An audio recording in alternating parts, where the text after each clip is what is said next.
स्वागत है आपका आरएसए मैसूरी क्लासेस में। हमने टोटल 50 ऑब्जेक्टिव क्वेश्चन सिलेक्ट किए थे बिहार बोर्ड एग्जामिनेशन के लिए, 10th एग्जामिनेशन के लिए। इसमें फर्स्ट पार्ट जो था मेरा वो फिजिक्स का क्वेश्चन था, जिसमें 16 क्वेश्चन टोटल थे और हर एक बार आते हैं, मोस्ट वीवीआई क्वेश्चन के अंतर्गत आता है। तो वैसे ही आज हम सेकेंड पार्ट लेकर आए हैं, वो जो कि है केमिस्ट्री का। इसको आज देखेंगे हम लोग, मोस्ट वीवीआई क्वेश्चन जो हर एक बार रिपीट किया जाता है अधिकतर 10th बोर्ड में, बिहार एग्जामिनेशन में। चलिए देखते हैं क्या क्या है इसमें क्वेश्चन। पहला क्वेश्चन है, लोहे को जंग से बचाने के लिए किसका लेप लगाया जाता है? तो लोहे में जंग ना लगे इसके लिए हम उस पर किसका लेप लगाएंगे? तो लोहे में जंग लगता क्यों है? ऑक्सीजन के कारण। फेरम ऑक्साइड बना लेता है वो ऑक्सीजन से क्रिया करके, और अपना धातुवी गुण जो होता है वो खोने लगता है। तो इसके बचाने के लिए हम लोग कौन सा क्या करेंगे ताकि इसमें जंग ना लगे? तो Zn का प्रयोग करेंगे हम, इसका लेप चढ़ा देंगे, ठीक, जिंक का। तो लोहे में जंग नहीं लगेगा, वो ऑक्सीजन से क्रिया नहीं कर पाएगा। तो आंसर हो जाएगा मेरा सी। अगला अगर क्वेश्चन देखें, सिल्वर क्लोराइड जो होता है ना, silver chloride SlCl, silver chloride जो होता है ये कैसा होता है देखने में? तो ये सिल्वर तो जानते होंगे, सिल्वर यानी चांदी के साथ है, सफेद होता है, और इसके साथ एड है क्लोरीन, क्लोराइड, सिल्वर क्लोराइड। तो ये एक यौगिक है और इसका भी कलर जो होगा वो मेरा श्वेत होगा, सफेद होगा, यानी कि क्वेश्चन मेरा हो जाएगा D is a correct answer. अगर अगला क्वेश्चन की बात करें तो अगला क्वेश्चन है क्वेश्चन नंबर 19। ब्रेकिंग सोडा जो होता है ना, उसका रासायनिक सूत्र क्या है? Baking soda. तो ब्रेकिंग सोडा का रासायनिक सूत्र हो जाएगा मेरा NaHCO3। ये हो जाता है ब्रेकिंग सोडा का सूत्र, जिसमें जो सोडियम होता है इसका एक परमाणु, हाइड्रोजन का भी एक परमाणु, कार्बन का भी एक परमाणु और ऑक्सीजन का 2 परमाणु मिलकर एक यौगिक का निर्माण करता है, और उस यौगिक का नाम होता है मेरा ब्रेकिंग सोडा। इसका एक और नाम है सोडियम हाइड्रोकार्बोनेट का, ठीक, तो इसका इस नाम से भी जाना जाता है। तो बेकिंग सोडा इज मेरा करेक्ट आंसर, यानी कि ऑप्शन बी। अगला क्वेश्चन देखते हैं 20 नंबर। धोने का सोडा, धोने का सोडा जो होता है ना, धोने के लिए क्या सबसे ज्यादा आवश्यकता पड़ता है? पानी का। तो इससे आप याद रख सकते हैं Na2CO3 डॉट 10H2O। 10H2O सबसे अधिक मात्रा क्या है इसमें? पानी है। तो इसको इस ट्रिक से याद रखा जा सकता है कि धोने के लिए व्यक्ति को क्या सबसे ज्यादा आवश्यकता पड़ती है? तो पानी का। तो ब्रेकिंग सोडा के पास सबसे अधिक जो बोलेंगे ना, पानी का मॉलिक्यूल से सबसे अधिक है, पानी की मात्रा इसमें सबसे अधिक है, 10H2O की मात्रा में पानी है। और सोडियम जो है उसका 2 परमाणु है, कार्बन का 1 और ऑक्सीजन का जो है 3 परमाणु है, और ये बना देता है Na2CO3 10H2O। इसी का नाम है ब्रेकिंग सोडा, ठीक। अगला क्वेश्चन है क्वेश्चन नंबर 21। शुद्ध जल का पीएच मान कितना होता है? पीएच मान क्या होता है? रेक्टर स्केल, जिसमें रेक्टर स्केल नहीं, पीएच मान क्या होता है? जिसे पीएच मान होता है, वैल्यू नहीं होता है, एक होता है 0 यानी 7, 7 से ऊपर जो होता है वो होता है क्षारीय, और 7 से नीचे जो होता है वो होता है अम्लीय, और जिसका पीएच मान 7 के लगभग पूरा बराबर होता है वो होता है उदासीन। लगभग उसमें कोई स्वाद नहीं होता, ना तो खट्टा, ना तो मीठा, ना तो तीखा। तो ये इसका किसका पीएच मान होता है?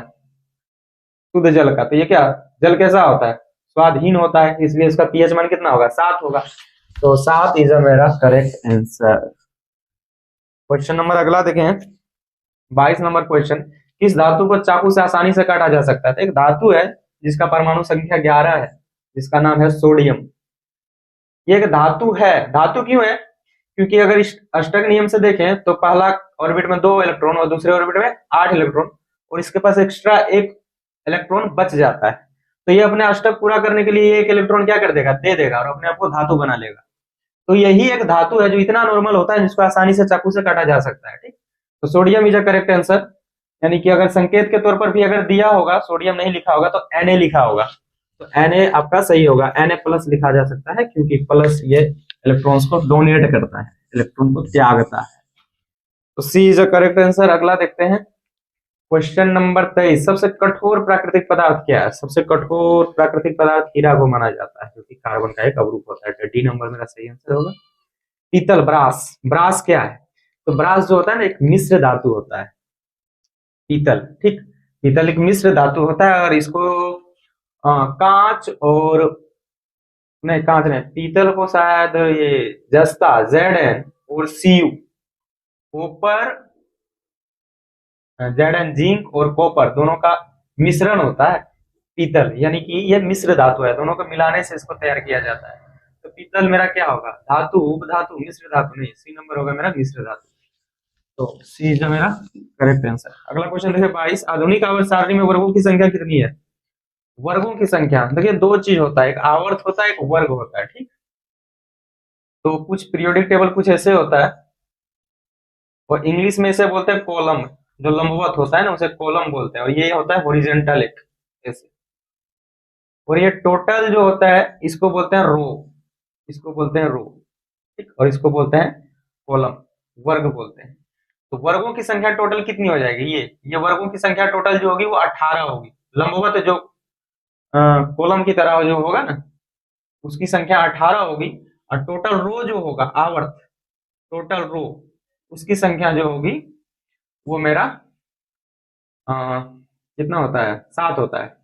टोटल आवर्त की संख्या 7 और वर्गों की संख्या 18 होती है।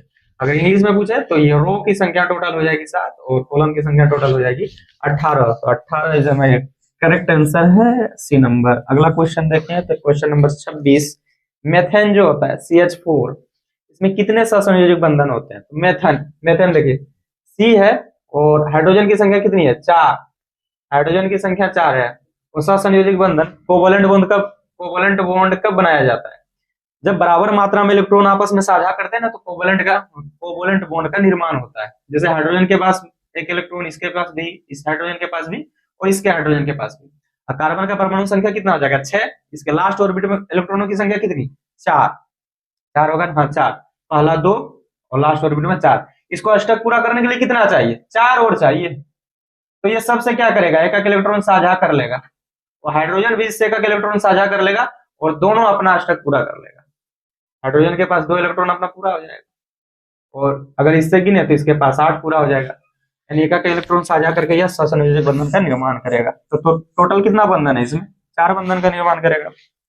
टोटल बॉन्ड की संख्या कितना? 4, बंधन की संख्या 4। तो बी इज मेरा करेक्ट आंसर 4। अगला क्वेश्चन है इथिन का सूत्र क्या होगा? इथिन तो मिथ इथ पढ़ते हैं ना, मिथ इथ, तो कितना आता है? इथ, यानी कि कार्बन की संख्या 2 है, तो कार्बन 2 किस में है? देखिए तो C2 यहाँ पर C2H4 4 होगा यहाँ पर, क्योंकि इसका फॉर्मूला जो होता है CnH2n, इसका फॉर्मूला आता है। कार्बन यहाँ पर 2 रखेंगे, H2 और ये 1 2 हो जाएगा, यानी C2H4 हो जाएगा। डी जो मेरा सही आंसर, हाँ डी सही आंसर। चलिए देखते क्वेश्चन नंबर 28, लोहे की परमाणु की संख्या कितनी होती है? लोहा का रासायनिक नाम क्या है? फेरम। इसका परमाणु संख्या कितना हो जाएगा? 26 26 हो जाएगा परमाणु संख्या। तो सी इज मेरा करेक्ट आंसर। अगला देखें 29, उदासीन विलयन का पीएच मान कितना है? उदासीन, अगर पीएच स्केल देखें तो 7 जो होता है वो उदासीन वैल्यू होता है। 7 के ऊपर अगर रहे तो वो हो जाता है क्षारीय, और 7 के नीचे जो अगर रहे तो वो हो जाता है अम्लीय। तो उदासीन बोला है, न्यूट्रल, तो क्या हो जाएगा?